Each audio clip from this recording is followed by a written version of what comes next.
3장 7절에서 8절까지 말씀을 제가 공동에 올립니다. 빌라델비아 교회의 사자에게 편지하라.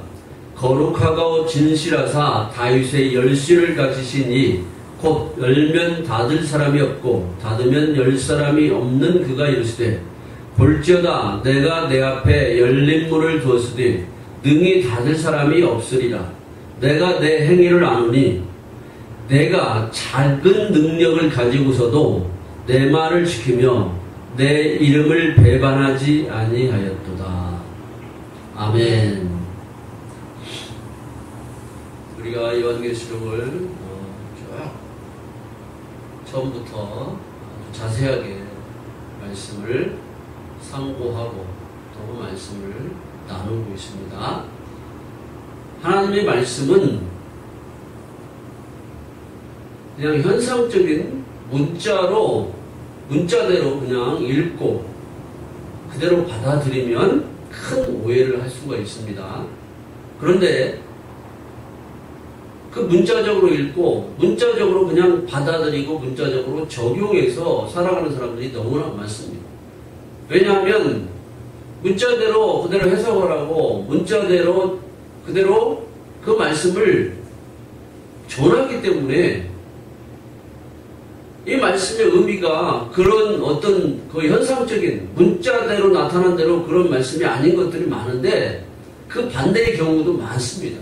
그런데 말씀을 그냥 현상적인 문자적인 말씀으로 읽고 또 전하고 그렇게 받아들이기 때문에 성경을 오해하는 경우가 많이 있어요. 어떤 분들은 자기는 문자로 그냥 해석한대요. 아주 큰 서울에 가면 큰 교회를 목회하는 분이에요. 그분은. 자기는 문자대로 그냥 해석을 한대요. 문자대로 해석하면 성경에서 말씀하고 있는 그 진짜 의미, 하나님 우리에게 말씀하시고자 하는 그 하나님의 그 마음이 우리에게 전해지는 게 아니라 그 하나님의 뜻이 전해지는 것이 아니라 그냥 사람의 생각으로 문자적으로 생각해서 사람의 생각이 들어오는 거예요. 다른 말로 하면 세상의 어떤 윤리, 도덕, 철학적인 자기가 갖고 있는 그 어떤 사상 그것들을 그냥 풀어내는 거를 사람의 생각이라고 하는 거예요. 자, 여러분들이 정신을 바짝 들이고 들어야 돼요. 그렇기 때문에. 왜냐하면 하나님은 영이시기 때문에 영이신 하나님이 말씀을 주실 때는 그냥 영으로 그냥 주시면 우리 사람이 몰라요. 왜냐하면 사람은 육체를 입고 있고 그 다음에 이 물질과 시간이라는 그런 공간, 시공간 속에서 살아가기 때문에 이 바깥 표면적인 개념으로 먼저 생각하게 돼 있다고요. 그러나 하나님은 영이시기 때문에 영의 말씀을 주셔야 되는데 그 말씀을 그냥 주실 수가 없어요. 사람은 그냥 영의 말씀을 주면 모르기 때문에. 그래서 하나님은 우리가 알 수 있도록 문자라는 것을 사용하셔서 문자에다가 하나님의 뜻을 담아놓은 거예요. 그러면 문자 속에서 표면적인 문자로 보는 것이 아니라 문자 속에 담겨져 있는 하나님의 뜻을 밝히 드러내야 되겠죠. 하나님이 원래 말하고자 하는 그 본뜻을 드러내야 되는데 하나님이 말씀하시고자 하는 본뜻이 아니라 그냥 성경 한 절을 읽고 자기가 자기 나름대로 그냥 묵상하는 거예요. 세상의 사고방식, 세상의 사상, 정신을 가지고 그러지 않아요. 말씀을 전하는 자도 마찬가지예요. 성경 하나 한 절 읽고 그 말씀 본절하고는 상관없이 그냥 다른 얘기 하는 거예요. 어떤 사람은 심지어는 막 정치 얘기는 하다가 끝나고. 하나님의 말씀을 전한다는 이 강단에서 하나님의 말씀이 전해져야 되는 거예요. 사람의 윤리, 도덕, 철학적인 걸 전하면 안 되는 거예요. 그거는 기본적으로 세상에서 살아가면서 지켜야 되는 것들이 있는 거예요. 근데 오늘날 기독교가 그렇게 또 전락해 있고 또 그 정도도 안 되는 거예요. 어떤 때는 세상 윤리, 도덕을 가르쳐야 될 그런 수준에 올라오지 않은 사람도 많아요. 하나님의 말씀은 영이신 하나님의 말씀이기 때문에 그 영으로 기록되어진 말씀을 영어로 풀어야 돼요. 그럼 영어로 푼다는 것이 뭘까? 하나님이 원래 문자 안에다 담겨놓은 것을 드러내는 것을 영어로 푸는 거예요. 그러면 성경을 그렇게 풀려고 하면 하나님의 말씀이 어떻게 기록되어 있는지 기본을 알고 있어야 돼요. 그것이 창세기 1장인 거예요. 창세기 1장을 모르면 성경을 그냥 사람의 생각대로 풀어놓은 거예요. 창세기 1장을 모르기 때문에. 그래서 창세기 1장이 그렇게 중요한 거예요. 창세기 1장은 하나님이 그것을 다 완성하신 것이 아니라 하나님이 사람을 만드시기 위한, 창조하시기 위한 그런 계획이라고 했어요. 계획. 청사진이라고 했어요. 청사진. 건축물을 만드는 설계도와 같은 거라고 그랬어요. 그래서 창세기 1장에는 여호와가 나오지 않고 하나님만 나와요. 하나님은 원문이 엘로힘이에요. 엘로힘만 나와요. 여호와는 안 나와요. 여호와는 2장 4절부터 나오는 거예요. 창세기 2장 4절부터 여호와가 엘로힘 하나님이 계획해 놓으신 그 계획을 이제 실행하시는 거예요. 하게 하고 있게 하시는 거예요. 그래서 여호와는 하게 하고 있게 하시는 하나님인 거예요. 하나님. 있게 하시는 하나님. 하나님이 계획해 놓은 것이 있게 하시는 분이란 말이에요. 여호와가. 그래서 여호와는 그리스도 예수인 거예요. 그러니까 그리스도 예수가 없으면 곧 하나님이 계획하신 일을 하게 하고 있게 하는 그분이 없으면 하나님의 말씀을 이룰 수가 없는 거예요. 그렇기 때문에 그리스도 예수로 말미암아서만이 하나님의 뜻이 성취가 되는 거예요.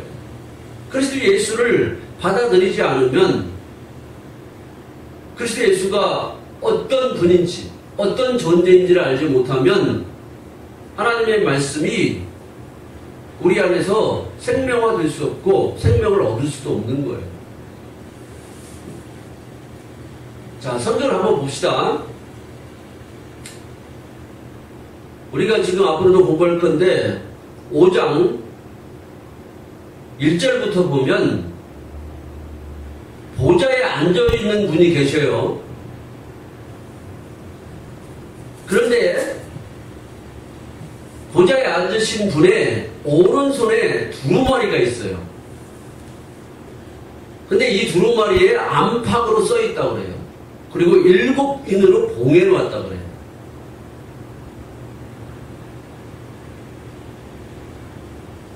그런데 힘있는 천사가 큰 음성으로 외치기를 누가 그 두루마리를 펴며 그 일을 떼기에 합당하냐 하나 하늘 위에나 땅 위에나 땅 아래에 능히 그 두루마리를 펴거나 보거나 할 자가 없더라.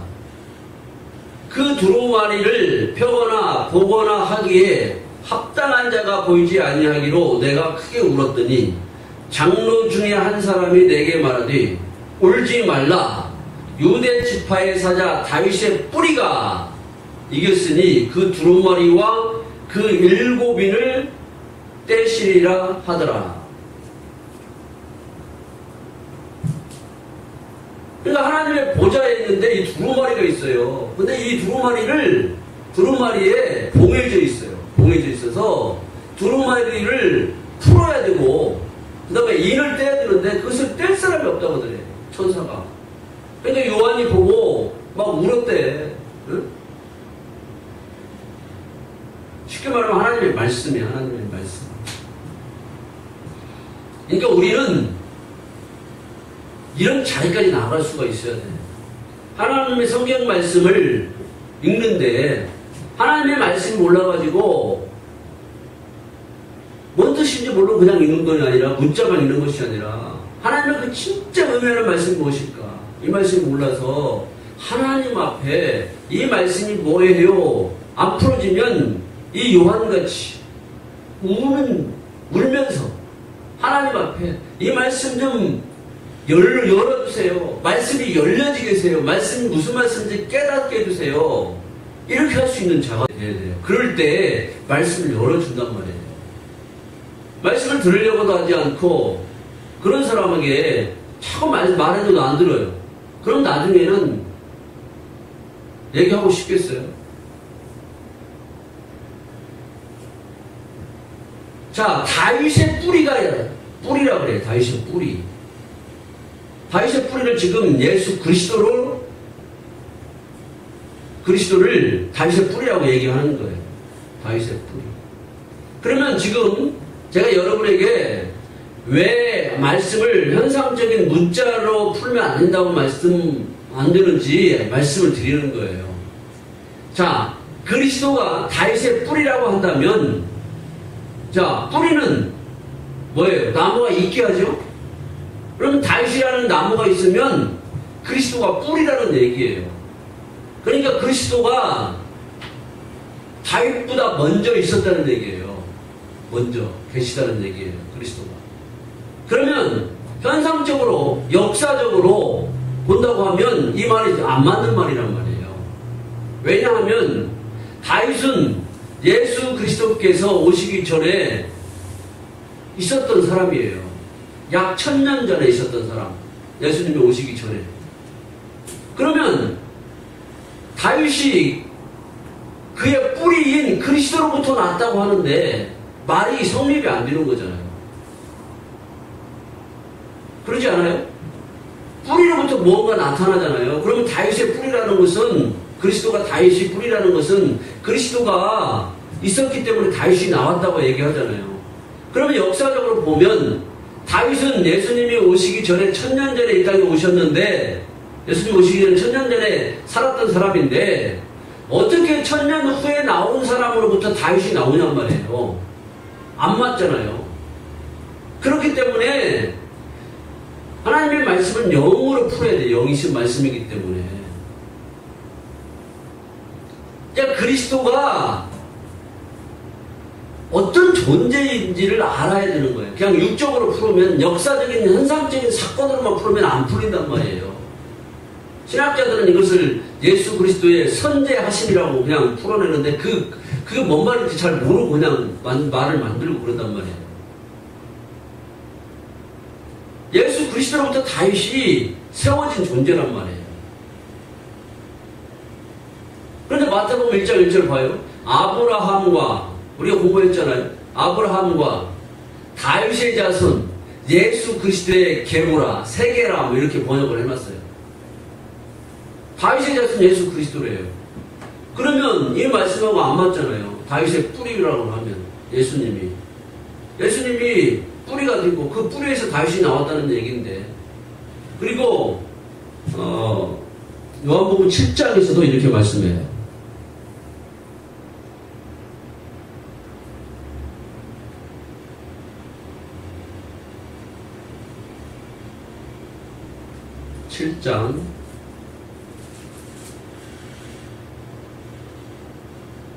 성경에 이르기를 그리스도는 다윗의 씨로 또 다윗이 살던 마을 베들레헴에서 나오리라 하지 아니하였느냐.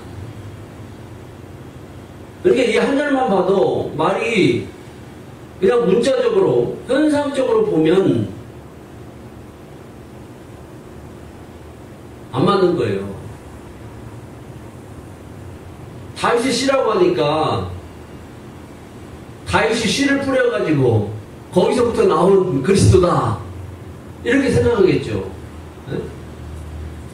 요한계시록에 보니까 다윗의 뿌리라고 그러고 씨로부터 어떤 나무가 나오는 거죠. 그런 얘기예요. 지금 그리스도가 지금 씨인데 거기서부터 다윗이 나왔다 이런 뜻을, 그런 의미로 얘기하는 거예요. 그러면 역사적인 현실로 볼 때 1000년 전에 먼저 살았던 사람이 1000년 후에 오신 예수 그리스도로부터 어떻게 나와요? 안 맞는 거잖아요. 성경이 오류죠. 그렇게 되면. 그래서 창세기 1장을 안 해야 된다고 얘기하는 거예요. 또한 요한복음 8장에 보면 예수님과 유대인들, 뭐 대제사장들, 장로들 이런 사람들하고 논쟁이 벌어져요.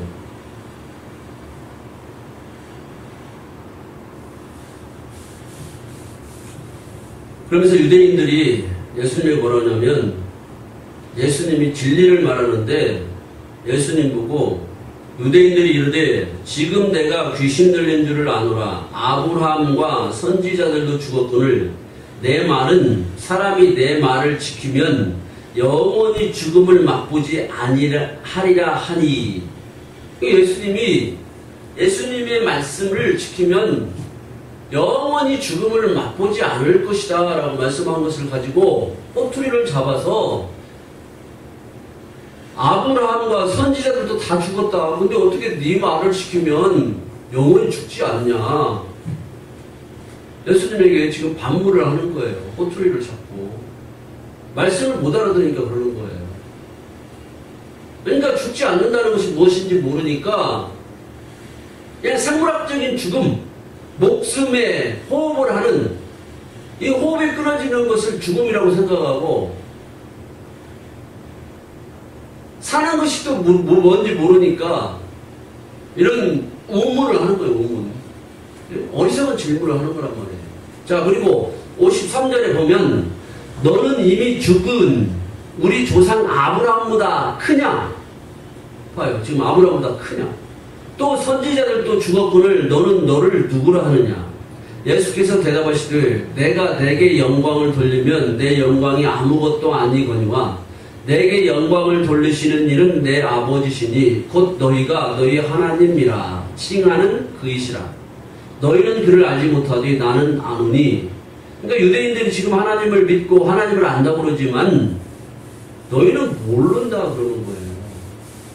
그러니까 우리도 마찬가지예요. 지금 하나님을 안다, 하나님을 믿고 있다 그러지만 어떤 사람에게는 너는 하나님 안다고 하지만 너 하나님 몰라. 예수님이 이렇게 얘기할 수도 있어요. 하나님을 모른다는 것은 하나님의 생명을 얻지 못했다는 얘기예요. 왜냐하면 요한복음 17장 3절에 보면 영생은 이것이니 오직 유일하신 하나님과 그의 보내신 자 누구예요? 그리스도 예수를 아는 것입니다. 아는 거예요. 알고. 그냥 지식적인 알미 아니라 그분을 경험하고 체험하는 걸 얘기하는 거예요. 그러면 경험하고 체험하려고 그러면 그냥 가만히 있으면 경험하고 체험하는 것이 아니라 하나님의 말씀을 배우는 가운데 이 말씀이 생명이기 때문에 말씀이 하나님이에요. 말씀이. 태초에 말씀이 계시니라. 이 말씀이 하나님이시다 그러잖아요. 하나님과 함께 하셨으니. 말씀의 원래 그 근본 뜻에 들어갔을 때 그것을 하나님을 만났다고 하는 거예요. 그래서 그 말씀이 나를 사로잡고 알게 되면 그 말씀이 나를 살리는 거예요. 살렸다는 것은 나의 원래 나라고 존재했던 그 존재, 육적인 존재가 소멸되고 삭제되는 것을 얘기하는 거예요. 그럴 때 살아나는 거예요. 자, 너희는 그를 알지 못하니 나는 아노니 내가 만일 알지 못한다고 하면 나도 너희같이 거짓말쟁이가 되리라. 나는 그를 알고 또 그의 말씀을 지키노라. 예수님 그러잖아요. 예수님이 하나님을 알고 또 하나님의 말씀을 지킨다 그래요. 지킨다. 자, 그리고 56절 너희 조상 아브라함은 나의 때 볼 것을 즐거워하다가 보고 기뻐했느니라. 그러니까 여기 보세요. 아브라함은 다윗보다 훨씬 이전에 살았던 사람이에요. 모세보다도 훨씬 이전에 살았던 사람이에요. 아브라함. 근데 아브라함이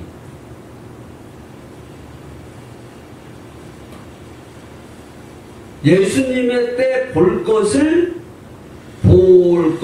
즐거워하다가 보고 기뻐하였느니라 그래요. 그러니까 유대인들이 뭐라고 그러냐면 유대인들이 이러되 내가 아직 50세도 못 되었는데 아브라함을 보았느냐? 그러니까 이게 아브라함은 한 모세가 1450년 주전 1450년 전에 있던 인물이라고 학자들이 이제 이렇게 연구를 해놨어요. 그럼 그 훨씬 이전에 있던 분인데 아브라함이 후에 오시는 예수님을 보고 기뻐했다 그러잖아요. 그러면 막 그냥 거기서 시간적으로 막 흘러가지고 예수님을 보았다는 얘기예요. 근데 이게 무슨 말씀인지 모르니까 사람들이 이해를 못하는 거예요. 하나님 말씀을 바로 배워야 되겠죠. 이 말씀도 우리가 나눴어요. 어떻게 해서 예수님을 보게 되었는지. 그러니까 하나님의 말씀을 그냥 형상적인 어떤 시간과 공간 속에서 흘러가는 역사적인 관점, 현상적으로 그냥 해석을 하면 많은 오류가 생긴단 말이죠. 창세기 1장에서 다 나오는 거예요. 창세기 1장이 그리스도 예수라고 했어요. 성경 전체가 그리스도 예수지만 성경 전체가 그리스도 예수에 대해서 증거한단 말이에요. 자, 그래서 하나님의 말씀을 그냥 현상적으로 문자적으로만 풀면 안 되는 거예요. 자, 오늘 빌라델비아 교회에게 써라라고 지금 예수 그리스도께서 지금 사도 요한에게 말씀하시는 거예요. 그러면 빌라델비아 교회도 어떤 교회인가를 알아야 될 거 아니에요? 빌라델비아 교회를 사전으로 찾으면 헬라어는 뭐 형제 사랑 이런 뜻이에요. 형제를 사랑하는.